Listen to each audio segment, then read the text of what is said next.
Aquí comienza Café Karlovich. Bienvenidos a todos, amantes del fútbol retro, del fútbol vintage, fútbol nostálgico, del fútbol del pasado que tanto nos gusta recordar. Marcos Rojo, bienvenido, muy buenas. ¿Qué tal, Tony? Muy buenas. Y bueno, pues estamos aquí hoy de estreno. Algunos diréis, Jolín, estos no paran de estrenar cosas. Pues estamos empezando y vamos sacando, ¿no? Pues cositas que teníamos preparadas. Nos quedan todavía muchas más por estrenar. Pero bueno, ya después de haber visto nuestras rivalidades, relatos salvajes, el Golden Trinche o el Once de Gala, que ya los tenemos en la palestra, pues presentamos un nuevo jugador de nuestro equipo que va a ser ni más ni menos que Expediente Karlovich. ¿Qué es eso de Expediente Karlovich, Marcos? Pues Expediente Karlovich es otra parte del programa en la que fuera de partidos relevantes que analizamos en rivalidades o fuera de episodios curiosos o sorprendentes que analizamos en nuestra sección de Relatos Salvajes, pues también tienen, creo, cabida en un podcast de fútbol retro. Hoy, para inaugurar el Expediente Karlovich, y teniendo en cuenta que es el tema que ahora mismo más en actualidad está, hablaremos de nada menos que el Boxing Day. Exacto. De hecho, como entresijo, estamos grabando esto hoy, un 26 de diciembre, justo en este momento. Están al descanso los partidos de la franja de 4 de la tarde del Boxing Day. Ya hemos visto este mediodía ese empate entre el Everton y el City, pero como siempre decimos, para analizar la actualidad hay otros medios que lo hacen súper bien. Nosotros, pues bueno, vamos a analizar un poco los orígenes, qué es el Boxing Day, cuándo se origina, que quizás es algo que muchos tenemos ya como algo más, ¿no? Del menú de Navidad, ¿no? Está los partidos de NBA de Navidad y luego el día siguiente el Boxing Day. Pero esto todo, como todo en la vida, tiene un origen y bueno, pues Marcos nos va a dar un poquito de luz sobre todo esto del Boxing Day. Así es. Bueno, estamos grabando en pleno Boxing Day, pero se publicará el capítulo cuando lo estéis oyendo, será unos días más tarde. No lo vamos a publicar exactamente en el Boxing Day, pero sí, justo estamos grabando para hacerlo todavía más real en pleno Boxing Day. Sí, Tony, como dices, en Navidad se cierra el telón en Europa continental en lo que respecta al fútbol y nuestro deporte pues se toma un respiro. Y esto, incluso a pesar de los abultados calendarios que en el centro de la polémica están actualmente y que ponen dificilísimo incluso buscar una fecha libre en el caso de que haya que aplazar un partido, estamos hablando de un axioma que es válido sin que ninguna competición hasta ahora haya osado siquiera a plantear un cambio, al menos de manera robusta. Veremos que algún amago sí que ha habido, pero de manera robusta no. Pero mientras que en esta parte de Europa el fútbol hiberna durante la Navidad, en Inglaterra ocurre algo único. El fútbol se convierte en protagonista absoluto, con estadios llenos y tradiciones centenarias que aún hoy perduran. Lo estamos viendo en la jornada que justo ahora se está viviendo, como comentabas antes, Tony. Tradicionalmente, el fútbol inglés vio la Navidad como una oportunidad para atraer aficionados. Y las familias, al tener más tiempo, tenían la oportunidad de acudir juntas a los estadios o de reunirse ya en épocas más recientes alrededor de la televisión, en épocas más pretéritas en el propio estadio. Y así ver un partido en familia, juntos, y de esa manera el fútbol poco a poco se fue convirtiendo en una actividad navideña más y a tener un importantísimo arraigo en todo el país.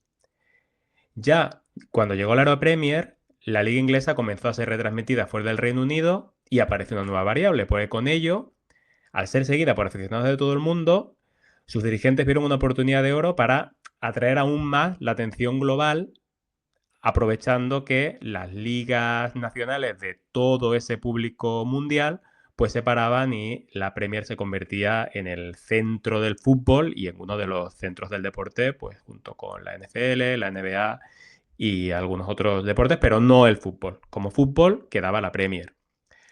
Más allá de las tradiciones, hay también razones prácticas que explican por qué el fútbol inglés encontró en la Navidad su momento ideal. Y hablamos del clima. El clima es otro aliado para el desarrollo del fútbol inglés durante la Navidad porque, aunque podamos pensar que los inviernos son fríos, lo son, pero no en exceso.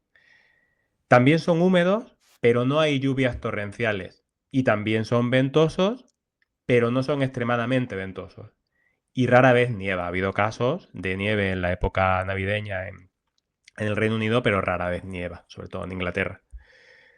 Podríamos pensar en el estado del césped como un factor contrario a la práctica del fútbol, pero nunca fue un problema que se disputaran partidos en terreno embarrado. Todo lo contrario, diría. A la vista de algunas imágenes de los 70 y los 70 casi son un sello de esa competición. Y si no se consiguió detener la tradición hace décadas debido a esto, ahora con los actuales drenajes y hasta la calefacción que hay bajo el césped, pues no supone un mayor impedimento. Y podemos pensar, ¿y el resto de ligas no hacen nada acerca de esto? Están perdiendo espectadores, ¿no? Es una oportunidad de oro igual para aprovechar que otras también han parado y meter de esa manera la cabeza. Son conscientes, evidentemente, de esta ventaja competitiva, pero cuentan con serios handicaps a la hora de competir con la Premier. Podemos pensar en ligas norteñas, podemos pensar en la Bundesliga. ¿Qué pasa en la Bundesliga, por ejemplo? El impedimento es el clima. El invierno en Alemania es mucho más duro, nosotros eso también lo sabemos, que hemos vivido allí, con frecuentes heladas y nevadas y temperaturas que realmente impiden explicar o replicar el modelo inglés. En la Liga y el Calcio sí que se podría, no tienen ese escollo climático insalvable, pero aquí se lucha contra el peso de la tradición. Pese a ello, lo han intentado y han experimentado en la última década sendas intentonas para luchar por una parte de ese pastel navideño mediático de la Premier. En España, en 2015 se programaron partidos no exactamente en Boxing Day, pero sí en Navidad, el 30 de diciembre y el 2 de enero, y en Italia, en 2018, se llegó incluso a contraprogramar la Premier, en las fechas en las cuales la Premier también se disputaba, pero ninguno de los dos casos la idea cuajó. Muy probablemente por no tener raíces históricas como las que cuenta la competición inglesa. Es como el fútbol en los Juegos Olímpicos que hemos comentado alguna vez, ¿no? Que casi Correcto. uno prefiere ver otros deportes, pues aquí no se asocia la Navidad al fútbol y en ningún momento en España o en Italia una familia se reuniría alrededor de una televisión como un ritual para un partido. Cosa que sí que pasa en Inglaterra.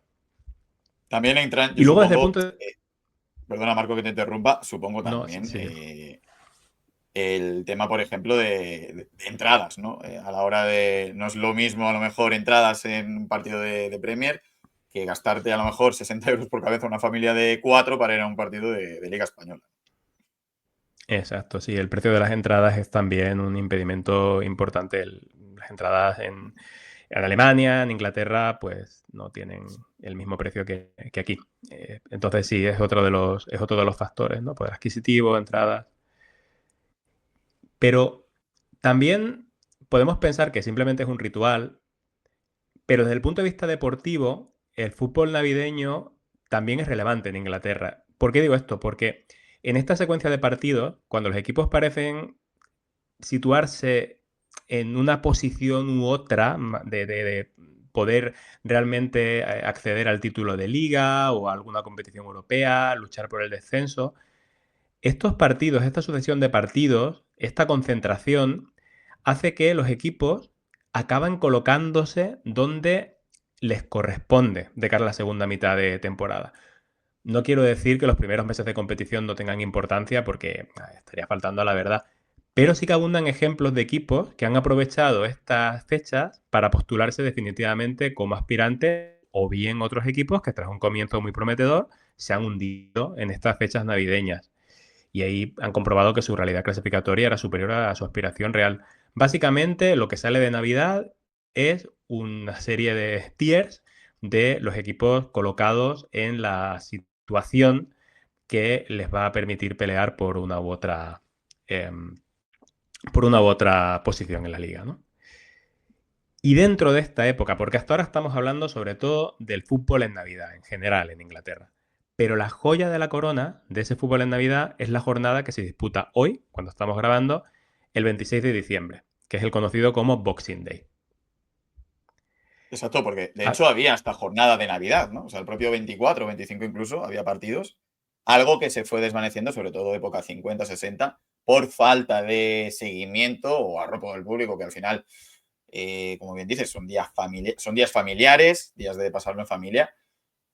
ese fracaso navideño reforzó aún más todavía la posición del Boxing Day, que siempre estuvo ahí. Siempre estuvo ahí y vamos ahora a explicar por qué siempre estuvo ahí. Porque no estamos hablando de una fecha que la Premier haya decidido como una fecha clave para sus partidos, no estamos hablando de una fecha que la Football Premiership anterior a la Premier decidiera implantar como fecha oficial de partidos de Navidad. No, estamos hablando de que las raíces del Boxing Day en Inglaterra originalmente están vinculadas a la festividad cristiana de San Esteban y se remontan a tradiciones incluso medievales. Si ya vamos al siglo XIX, cuando nació el fútbol, cuando se creó la liga, en plena época victoriana, con una sociedad inglesa marcada por las desigualdades sociales que se ven acrecentadas además debido a la revolución industrial, ese 26 de diciembre continuaba siendo un día especial. ¿Por qué era especial? Era el día en el que las familias adineradas entregaban cajas con regalos, dinero o comida a sus empleados domésticos, ya sea mayordomos, cocineros, doncellas, jardineros, choferes, como agradecimiento por su trabajo durante el año. Este gesto, un gesto de generosidad, coincidía además con un día libre que daban a ese servicio de la casa que los empleados aprovechaban para visitar a sus familias o participar en actividades recreativas. Ese punto es importante. En esa época el fútbol estaba en una etapa muy primitiva, no había un reglamento unificado, estábamos muy lejos de que fuera deporte nacional. En ese momento el deporte nacional en Inglaterra era el cricket. Sin embargo, comenzó a arraigarse entre las clases media y trabajadoras gracias a su accesibilidad. ¿Qué quiero decir con accesibilidad? Pues que solo hacía falta un balón, se jugaba en campos locales en lugar de un club exclusivo como el cricket y a diferencia de este último, podía practicarse durante todo el año, incluido el invierno. Esta simplicidad convirtió al fútbol en una actividad inclusiva que rápidamente fue ganando adeptos. En estos años, mientras el fútbol se asentaba como una actividad popular, además comenzaron a surgir los primeros intentos de organización. Ciudad de Sheffield, 1860, pues esta ciudad ya contaba con dos clubes. El Sheffield Football Club, que se había fundado en 1857, y el Hallam Football Club, que se acababa de fundar en 1860. Pues coincidiendo con la festividad del 26 de diciembre y como parte de los eventos programados en la ciudad de ese día, decidieron organizar un partido amistoso. Y este partido se disputó en Sandygate Road, que es el campo del Hallam, que aún está en uso y es el estadio más antiguo del mundo. Hablamos de más de 160 años y el campo todavía está en uso. Ojo. Alguna Este fue el reforma habrá primer necesitado, partido. Ha habido algunas reformas, pero el estadio es el mismo, está en el mismo lugar Sí, sí. y se considera el mismo estadio. Por ejemplo, San Mamés se ha construido en el mismo sitio, pero hay antiguo San Mamés y nuevo San Mamés. Ya lo veremos en otra de nuestras nuevas secciones. Hacemos un poco de spoiler. Pero en este caso se mantiene, se considera el mismo campo. Sí. Este partido fue el primero entre clubes de toda la historia, al menos el primero del que se tiene constancia, y el Sheffield venció a domicilio por 0 goles a 2 al Hallam. Según la crónica del diario del momento, el Sheffield Daily Telegraph, el encuentro se jugó con 16 jugadores por equipo, lo que refleja las particularidades del fútbol en sus primeros pasos. Era fútbol, pero evidentemente no es el fútbol que conocemos hoy. Poco después, en 1871, el Boxing Day se convirtió oficialmente, hasta entonces no lo era, en un día festivo para toda Inglaterra. Ya habían transcurrido 11 años desde ese primer histórico choque, el número de clubes lógicamente había ido creciendo y aunque aún no estaba completamente enraizado en la sociedad, el fútbol comenzaba a ganar peso, especialmente entre clases trabajadoras y jóvenes que querían nuevas formas de ocio. De manera que el fútbol fue pasando en muchas ciudades a formar parte de la tradición navideña. Ojo, eso, Tony, en España, para nada. No tenemos ese No, imaginario con el fútbol en Navidad, pero para nada. no, la única conexión es ver los partidos de Premier, de hecho, en Navidad. De hecho, apoyando la decisión de la Premier de mantenerlo, Exacto. pero contra capa y espada.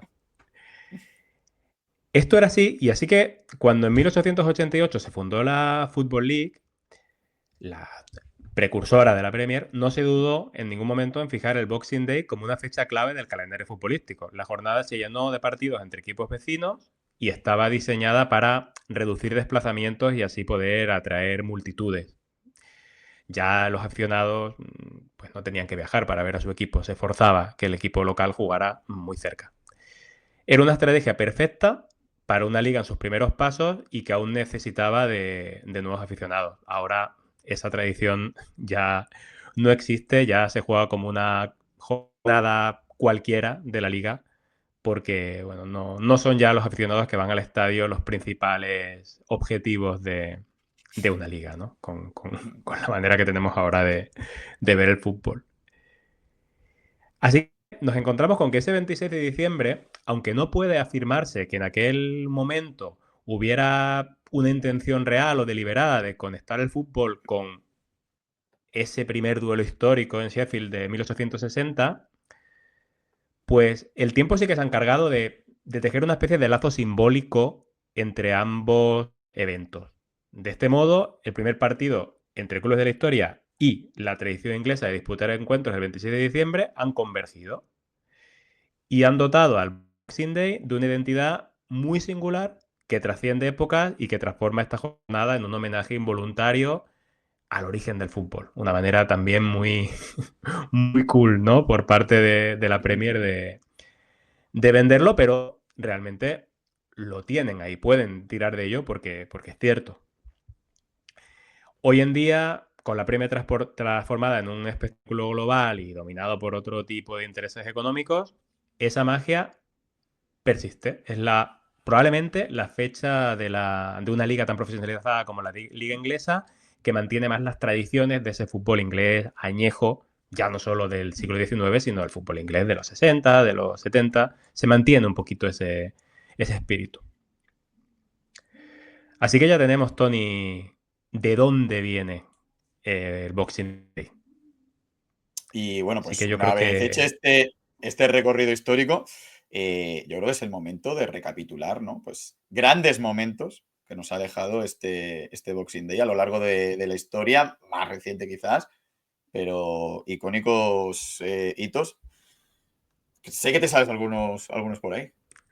sí, irremediablemente, si hacemos este recorrido que comentas, hay que hablar de una jornada no tan cercana en el tiempo, pero si nos comparamos con el primer partido Bueno. de 1860, pues muy cercana en el tiempo. Es la edición de 1963. Es la más icónica de todas las jornadas del box. ¿Y por qué es tan icónica? Porque se marcaron, ojo, 66 goles en esa jornada. Eso equivale a 6,6 goles por partido, porque se disputaron 10 partidos, 11 deberían haberse disputado, pero tuvo que suspenderse el enfrentamiento entre el Arsenal y el Birmingham. Es fácil imaginar que en aquellos años los encuentros eran más abiertos y podemos pensar que no es una cifra tan sorprendente. Y es cierto.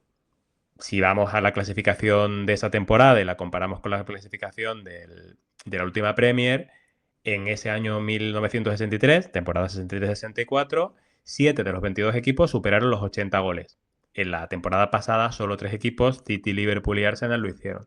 Pero aún así, aun habiendo más goles en total en la Premier o en la liga inglesa de ese año con respecto a la de ahora, lo de aquella jornada fue un fenómeno único. Y para ponerlo en contexto, la media de goles por jornada en esa temporada fue de 37. Es decir, este festín goleador del que estamos hablando prácticamente lo duplicó. Y ojo, con un partido menos. Fue un auténtico desmadre. Campos embarrados, gradas enloquecidas y una cascada de goles. El Fulham, por ejemplo, humilló al Ipswich Town con un histórico 10-1. El Burnley aplastó al Manchester United, que aspiraba al título, por 6-1. Esto El podría pasar hoy, Liverpool, ¿eh? eso podría pasar hoy también, pero el United no aspira al título. Por lo cual, Ya os lo veo. el 6-1 sí, la aspiración al título del United creo que es más complicada. El Liverpool, que acabaría siendo campeón, le propinó 6-1 al Stoke City. Y el Blackburn se dio un festín a domicilio ante el West Ham, nada menos que 2-8.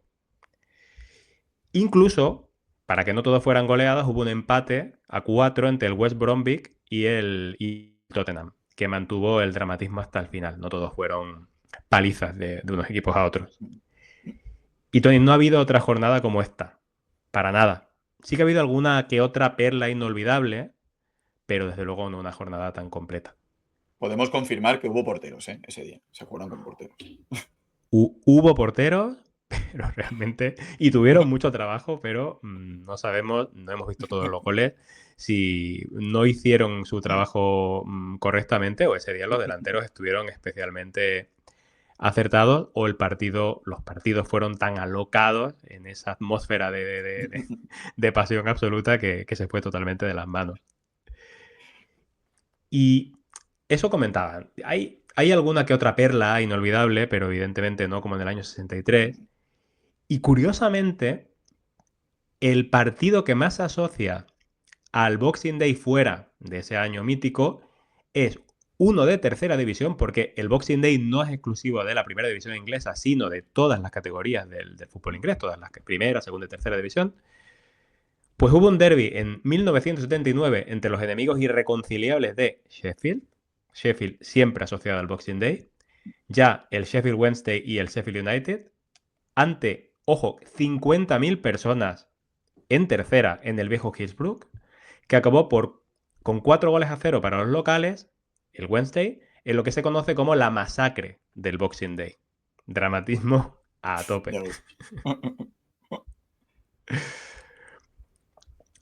Si nos vamos a una época un poco más actual, el primer hat-trick de Thierry Henry con el Arsenal en Premier League también es del Boxing Day.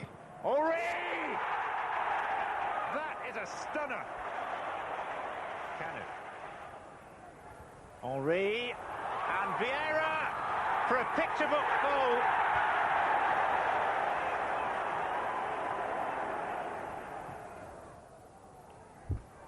And Manninger should have held it, didn't. Akinbaye scores. Aquí no paramos de escuchar goles, fueron 3, pero aquí vamos a escuchar bastantes más. ¿Qué ocurrió en este partido? ¿Qué partido fue y cuál fue el resultado? Esto fue un 6-1 del Arsenal contra el Leicester. Y bueno, la apuesta de largo de Henry en la Premier, de ese Arsenal que luego acabaría siendo el Arsenal de los Invencibles, de Arsene Wenger, y que aquí pues dio un serio correctivo al Leicester City, que todavía no era el Leicester City que en ese año mágico pues acabó siendo campeón de liga, pero un 6-1 es un 6-1. Digno del 63.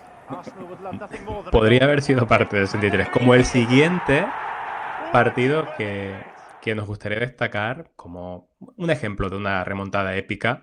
Otra vez el Manchester United protagonista, y es un 4-3 que el equipo de los Red Devils mete al Newcastle en 2012 con gol de un viejo conocido del fútbol europeo, de la afición del Real Madrid y de la selección mexicana.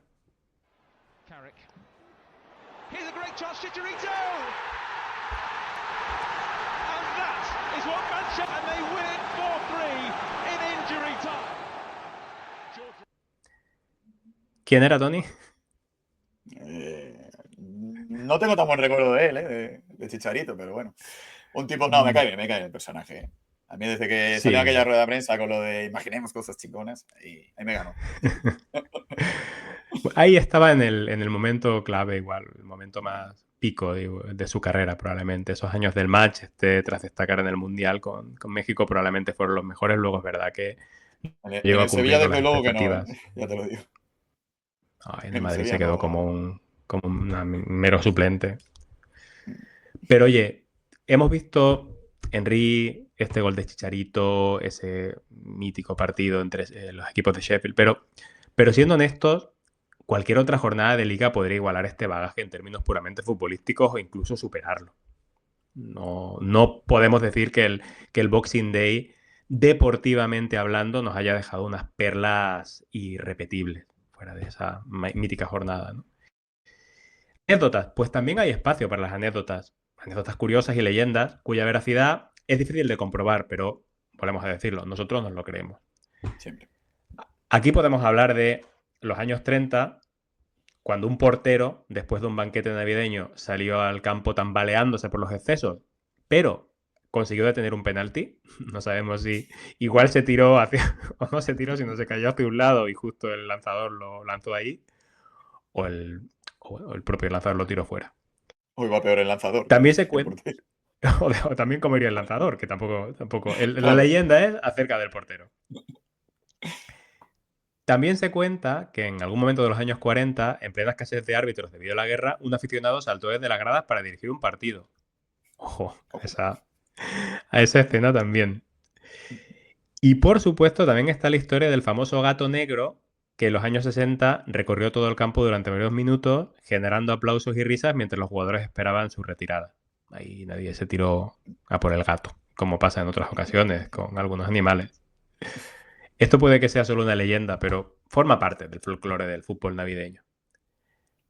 Pero, Tony, yo de entre todas las historias, y parece que es cierta, me quedo con la del portero del Charlton Athletic, Sam Bartram, que permaneció en su portería durante 15 minutos sin darse cuenta de que el partido había sido suspendido por la niebla. Él pensaba que sus compañeros estaban atacando, no le llegaba ningún rival. Supongo que pensaría también que la defensa adelantada, estamos atacando todo el tiempo, tranquilo, 15 minutos esperando, y ya pues tuvieron que avisar desde no sé si habría en ese momento equipo de seguridad o fue algún policía o incluso algún empleado del club, le dijo, oye, el partido es suspendido, incluso la gente se ha ido ya. Así que... Según circunstancias la pasa más de uno en algún que otro sitio, también te digo. Vaya escena. Casos conocemos. Sí. Pero oye, incluso con esto, seguro que en alguna otra jornada invernal podríamos encontrar anécdotas similares. No es exclusivo esto del Boxing Day. ¿Qué es lo que hace único al Boxing Day? No son los partidos, no son las anécdotas. Pues lo hace único que no se trata solo de fútbol. Es una tradición que nos recuerda que incluso en este mundo global en el que actualmente vivimos y con ligas en las que priman los intereses económicos, evidentemente hay cosas que permanecen.